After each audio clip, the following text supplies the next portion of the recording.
Hello, I'm Relax, and this week I'll be bringing you videos with the most miserable deck in Modern. No, not Lantern Control, Living End. I think I've played against this deck. Actually, I haven't played against this deck as much as you'd think I would have. But every time I've played with or against this deck, it's some of the most miserable Magic I've played in my life. Um, Specifically because of this card, Simian Spirit Guide. My current mission is to make sure this card is not legal in Modern for the next Pro Tour because it is just absolutely miserable to play with and against. Nothing good ever comes out of it, and it's basically, for all intents and purposes, the same card as Rite of Flame in the format, which is a card that was immediately banned for very good reason. Uh, yeah, it still blows my mind that this card's legal, and this is probably the most fair deck to actually use it. Um, Fair in the sense that you lose to other combo, I guess.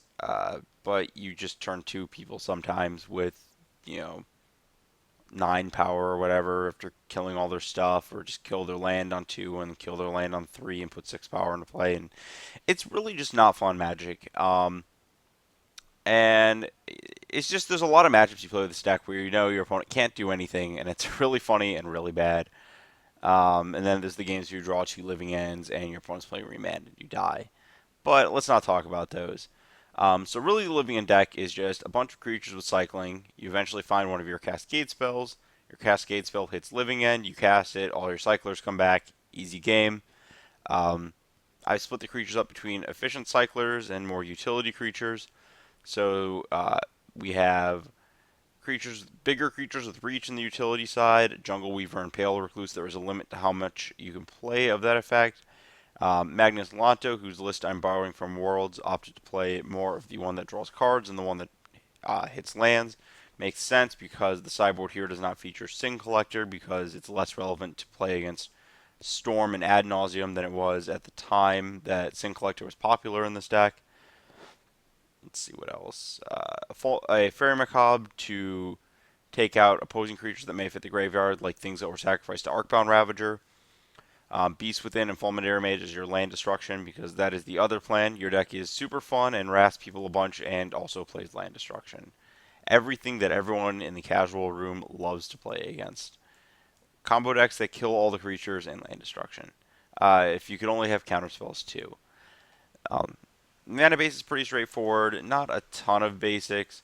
One force with no way to fetch it in the no fetch lands to fetch it, because you do have Pale Recluse to find the forest, or because of the way land cycling works, you can also find Overgrown Tomb and Stomping Ground. Not a ton of fetches. Uh, just rather have lands that don't cost you life. Rather not run out of things to fetch. Rather not draw the basics that you would otherwise have to put in your deck to fetch, or the duels or whatever that cost you life. Just have all these Copperline Gorges and Blackleaf Cliffs.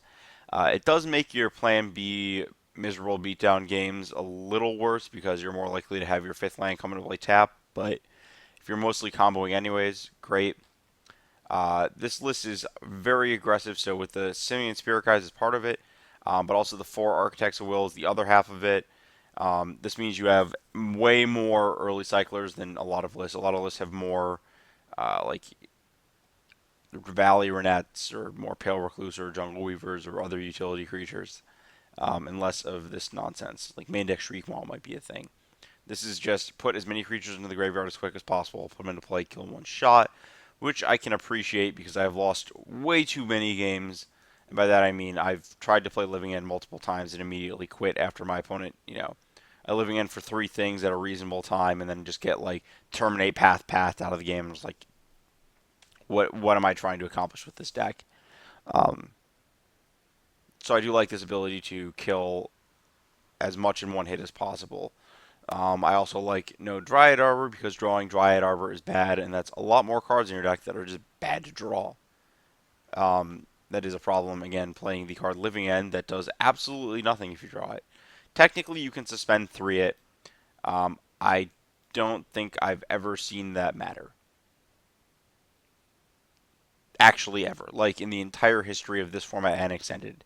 It feels like the kind of thing that comes up once every, like, 50 games. Moving to the sideboard, you've got the split between dorks and spells. Fairy Macabre's a bit of a spell. You're boarding that in against decks that can sacrifice their creatures to get rid of their graveyard, or decks with graveyard interaction. It's not as powerful as Leyline of the Void is against Storm, but it's significantly better against Affinity and Arcbound Ravager, and also Viscera Seer, I think, just because you don't have to have a near opener. And those are decks where if you just mulligan for your hate card, they're just going to shrug and kill you. Dismember is the removal of choice over more Shriekmaws.